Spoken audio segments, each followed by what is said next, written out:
Ya ayyuhan nas, dipanggil, hai manusia. Kok ben di manusia? Yang manusia berpotensi harmonis. Ada yang mengatakan al-insan itu nausun, asal katanya, dimana artinya ada yang mengatakan harmonis, bergerak,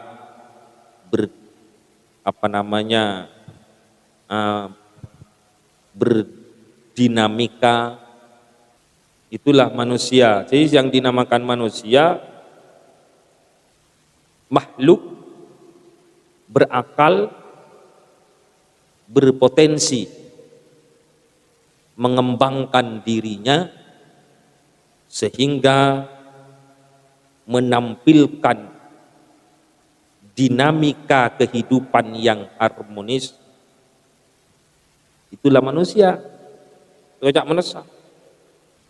Dia muntak harmonis, tak berakal, bisa saja sudah keluar di konteks manusia. Ya ayyuhan nas, wahai manusia.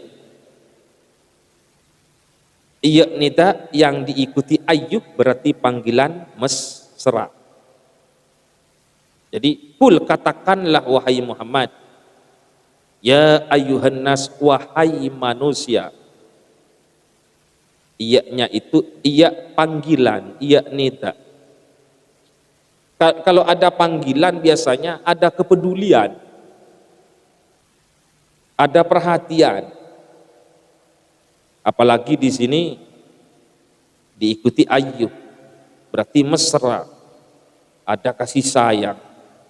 Secara tidak langsung Nabi Muhammad adalah nabi yang diutus oleh Allah untuk menebarkan kasih sayang, perdamaian. Kepada siapa? Kepada umat manusia, pada umumnya, kepada seluruh alam semesta. Sehingga dalam ajaran Nabi Muhammad semuanya diatur. Bagaimana kita menghadapi sesama, orang tua, guru, tumbuh-tumbuhan, makhluk, dan semacamnya. Paham? Beda atorna kapi.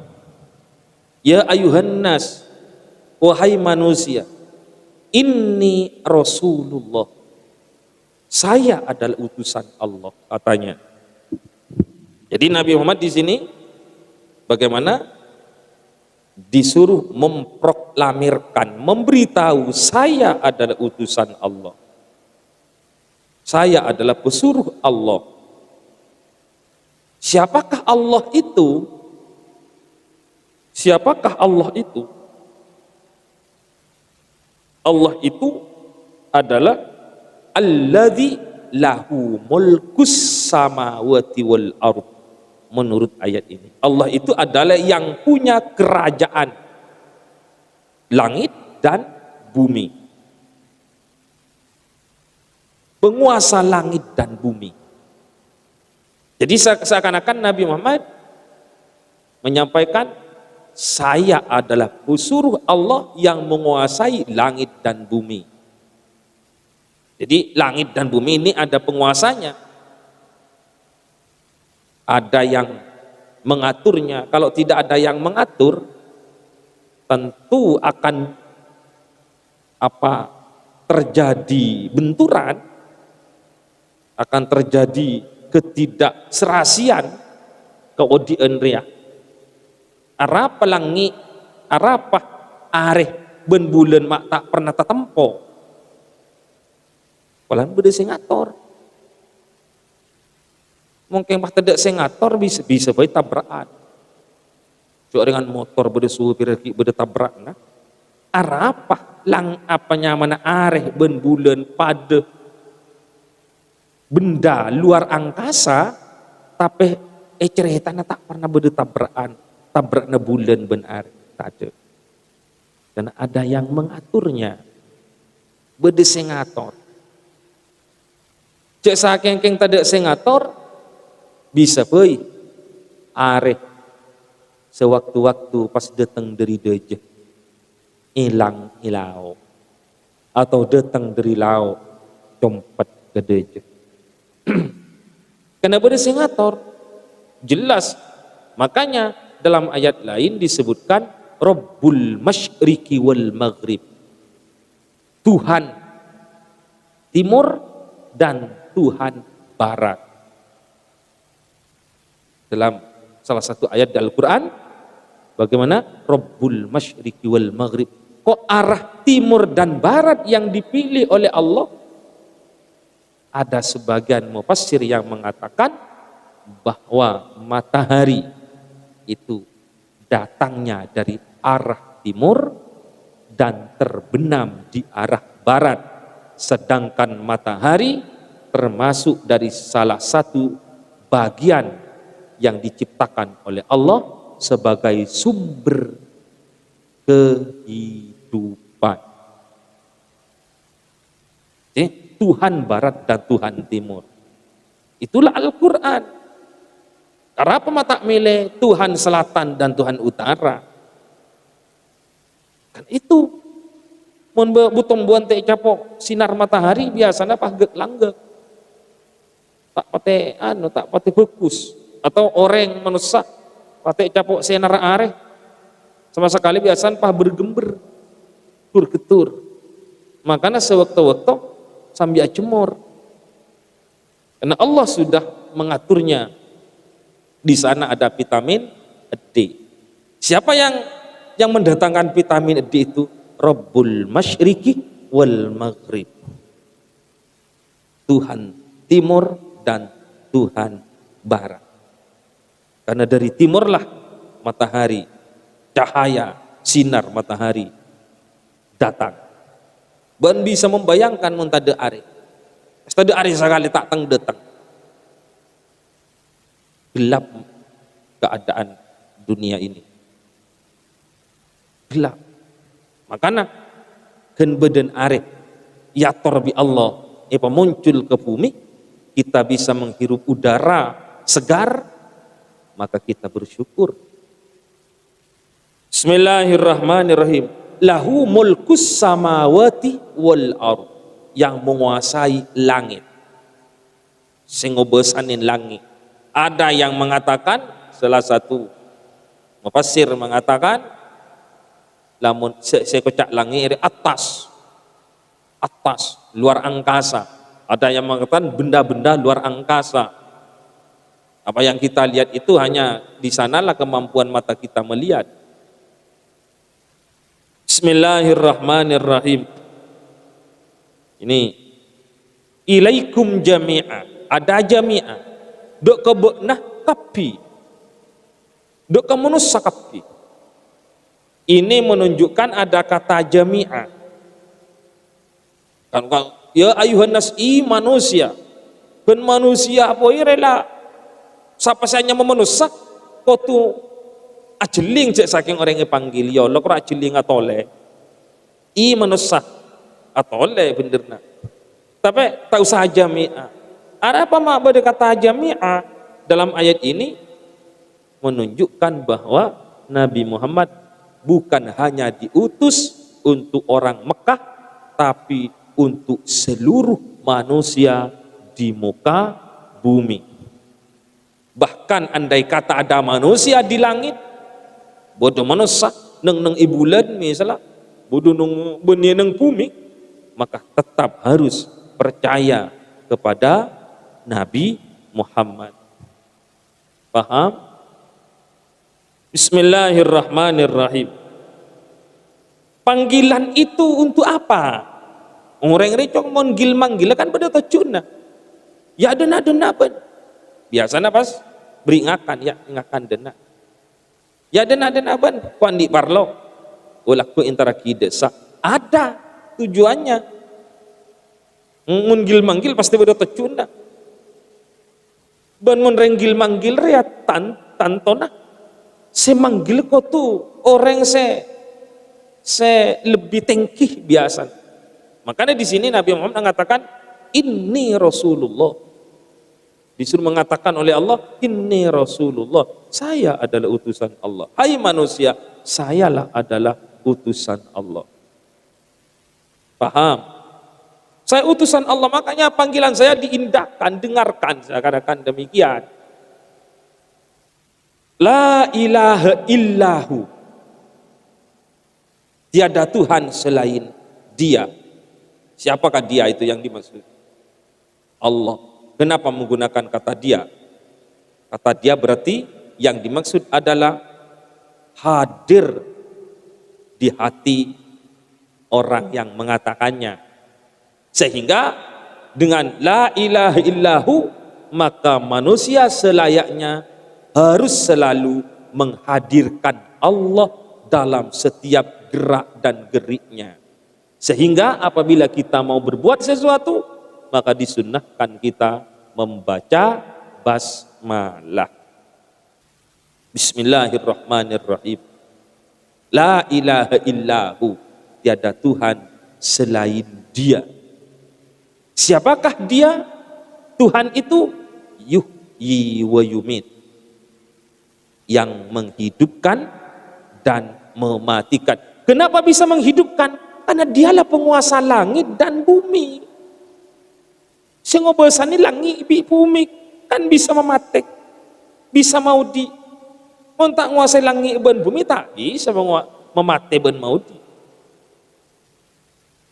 Ini kaitannya lafaz yuhyi wa yumitu dan lahu mulkus samawati wal ardh. Yang kayana raja, biasanya raja sego besar ni bumi ya. Bisa ngokom, bisa mabebas. Bisa ngokom, bisa mabebas. Bisa melarang arke, bisa motoran arke. Arapa? Karena Dia penguasa negara itu. Kalau penguasa langit dan bumi bukan hanya bisa seperti itu, bisa membuat orang itu meninggal dunia dan bisa membuat orang itu hidup. Hidup itu berarti ditandai dengan 3. Yang pertama yang dinamakan hidup, untuk bisa dikatakan hidup adalah tahu, bergerak, dan rasa. Setiap yang tidak tahu minimal pada dirinya, maka seakan dia mati. Makailah dia pun tak tahu, setidaknya kebetulan tibi tak tahu pada bireng kelenger, maka tetap walaupun odi pada bik mate. Maka odi pada bik mate mun tak tahu, setidaknya kebetulan tibi. Setidaknya. Merdua apa? Bergerak. Timon mau letak gerak, letak ningkuli. Tak ningkuli, letang mata. Ila pada bik mate. Setidaknya bik keluarga nah, ila pada bik mate. Bik beringat pekelopai. Tak ningkuli. Makin dia 10 tahun. Bik beringat kelopai je ki odi ya. Dan kok lah mate. Mati taman ketemu. Di tanda hidup itu pertama tahu, bergerak, 3 rasa, punya rasa, berderasa. Timun itobi sakit, timun itobi lah tak sakit, cocok di apa di cerum letek keresak, mati cok. Maka dari itu kehidupan itu bertingkat-tingkat. Pertama kehidupan tumbuhan, bergerak, pun bisa gerak. Di tumbuhan gerak, jontek jon ngolang. Timun mun benamen kan nyor, gerak rokeng tak padang gerakan. Temu latik kidai, temu latik terus jon ngolang. Cuman itu tak punya rasa, tak punya pengetahuan. Kita kan dirasa, mun tak percaya. Coba intaren pengalagi betung, tak kira nangis. Kok mai betung ada. Jangan mungkin paking bisa andi rasa cong, andi rasa. Pah dereng nyambi mesin, nyambi betung, buru ruah. Karena itu tidak punya rasa. Tai santai makai betung, tai santai. Ya kan? Rasa tak ada, pengetahuan tak ada. Yang nomor dua, kehidupan hewan. Hewan itu punya rasa, punya gerak. Colon andi rasa. Timun hewan andi rasa. Timun beda ajam yantan. Ala es rapakun. Ala es. Kan andi rasa. Ala es. Atau bah beda sape. Pah ngalaki apa? Ngalaki beseh. Pah tulep. Aku lucu. Atau pas pahi seting sokon, beda sapi seting sokon, baik ketek, entak ngantol pakai cangkem mah, punya rasa, beda rasan loh, andi rasa. Atau walaupun beda pengetahuan sedikit, tak bisa berkembang, pengetahuannya hanya itu saja oleh Allah, maka beda pengetahuan sedikit, maka beda yang ada pengetahuan, berdasarkan nalurinya, hewan. Cuman sangat sedikit tak bisa berkembang. Jadi mon ban ngatele ajam jong, payon tali jagung langsung tak tahu rejek jagung tangka kanan. Yang tak tahu rejek jagung ku ore makanan saya. Iyon tali betok, tek tole, iya kan? Wah ngetes, tek tole. Di hampir tidak ada. Itu pengetahuannya berdasarkan naluri, hampir tidak ada. Anggaplah tidak ada. Yang nomor tiga, kehidupan manusia. Punya rasa, punya gerak, punya pengetahuan. Dan pengetahuannya sungguh luar biasa Allah, bisa dikembangkan. Cuman, mun bandre pah na'udzubillah, pakun odik nang dua recong bekal pada bi hewan kun tahu agra kun tahu bederasa karo mana topik sakit kan tadi pengetahuan tak bisa ya pah pada bi reng killer tak tahu ya ngakan ya ngalak senyaman kadang merengakan kebelah tak ngakan karena pengetahuan tadi bisa saja kehidupannya sudah menurun hanya punya dua, bahkan bisa bayi bengkang lah tadi resah lah tadi ada lah orang tahu nak tak tahu cak bengkang tak tahu cak tak kelampian tak tahu cak obun apun perumpun tak tahu dia ledek iya ini mah beda sampai asoroi keng heran mun sampai make tak asoroi bulun ropah tak ginjreng gicong alos ajam di mah yang manusia seasoro ya kecek mandi agar-agar kecek kamu lolo apa bisa bayar yang seneng setin nguap mabuk arah apa karena pengetahuannya tak digunakan sehingga ada fungsinya semua lah sekarang yuhyi wa yumit Allah yang memberikan kehidupan makanya dari itu Allah disebutkan maha hidup bukan hanya hidup tapi maha hidup. Kenapa?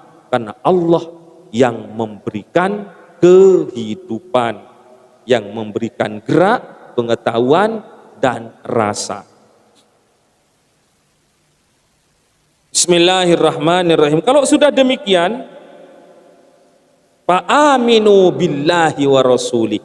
Ini kalau dibahas gak selesai ini, lama sekali. Fa'aminu maka berimanlah. Lah sekarang secara lugatan iman itu apa?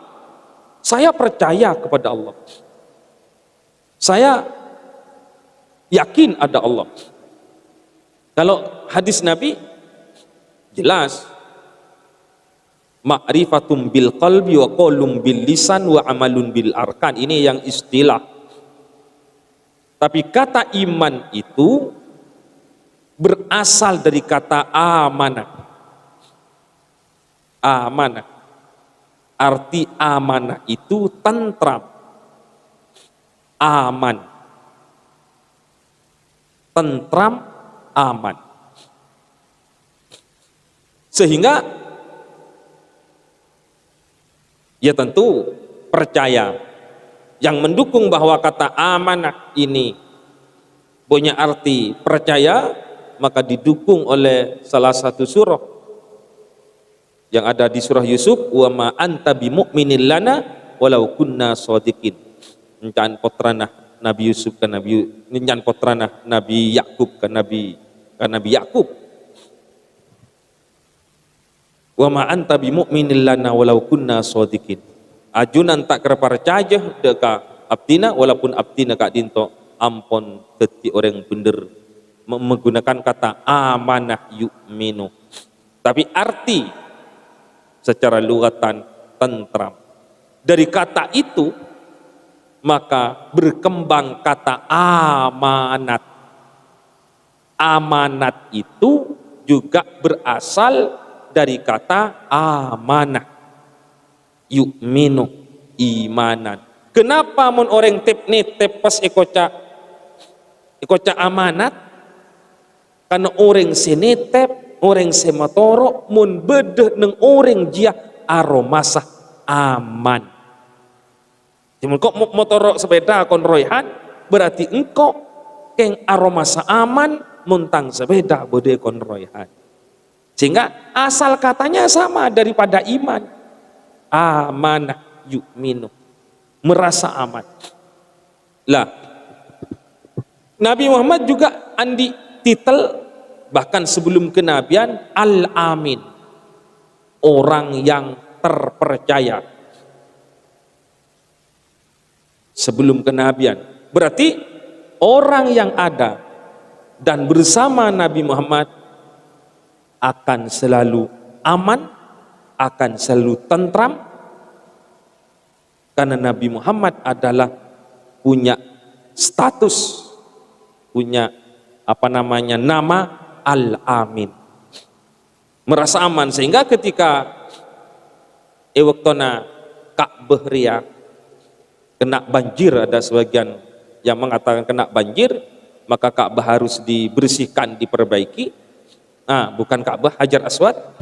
Maka orang Mekah mereka pi arpuan si anuan nang syukuri ya repuan, maka nyan setengkok senyaba, maka ada salah satu yang mengatakan yang nguncengaki Muhammad adalah baru tak repuan.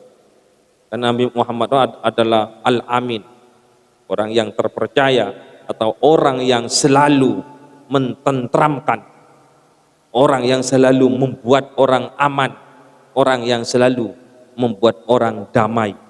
Maka Rabu Nabi Muhammad, maka Nabi Muhammad ngampar surmena pas Hajar Aswad bapak hisab ka surban Nabi Muhammad pas sebudun orang serpuan isro neku oncon surban. Ria. Lalu keadaan menjadi aman dan tentram.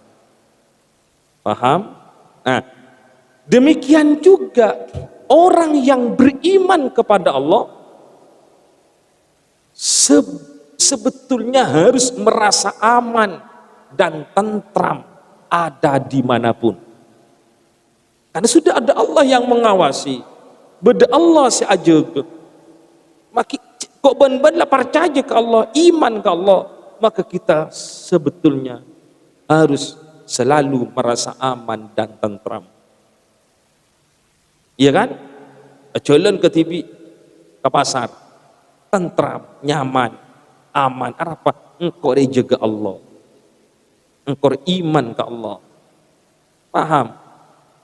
Lah, maka dari itu pas berkembang makna ini menjadi percaya.